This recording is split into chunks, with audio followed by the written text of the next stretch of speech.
پہلے دن شعیب کے کان میں کہہ دیا تھا کہ پاتر بڑا برا پھنسے ہو شعیب ثانیہ لاہور سابق وفاقی وزیر اور استحکام پاکستان پارٹی کی ترجمان فردوس عاشق اوان نے قومی کرکٹ ٹیم کے star all rounder Shoaib Malik کی شادی سے متعلق بتایا۔ جیو نیوز کے پروگرام میں فردوس عاشق نے بتایا کہ شعیب ملک کی شادی پر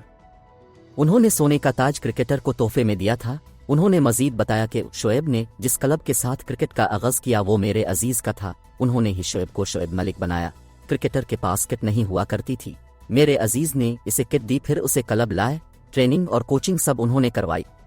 سابق وفاقی وزیر نے کہا کہ جب شعیب کی شادی ہوئی تو اس نے ضد کی کہ اب لوگ میرے ساتھ بارات میں جائیں گے۔ اس نے کہا میری دلہن کو انڈیا سے لانے ساری فیملی جائے گی، اور چونکہ میں بھی حصہ تھی اور ان دنوں MNA تھی، مجھ سے کہا گیا تھا یہ سونے کا تاج اب پہنائیں گی۔ فردوس عاشق کے مطابق جب ہم بھارتی حیدرآباد ان کے سسرال پہنچے تو پہلے دن میں نے شعیب کے کان میں یہ کہہ دیا تھا کہ پاتر بیٹا بڑا برا پھنسے ہو، کیونکہ مجھے نظر آ گیا تھا کہ جو وہاں کی صورتحال تھی، چونکہ ان دونوں کی محبت کی شادی تھی اس لیے دونوں نے ہی کافی کمپرومائز کیا، اور تیسری جگہ دبئی کو اپنا ٹھکانہ بنایا کہ نہ حیدرآباد میں رہیں گے نہ سیال کو میں۔ انہوں نے کہا شعیب نے بڑی ایڈجسٹمنٹ کی کوشش کی، لیکن میں جو وہاں دیکھ آئی تھی مجھے پتہ چل گیا تھا کہ جب تک محبت کا بھوت سوار ہے یہ چلے گا۔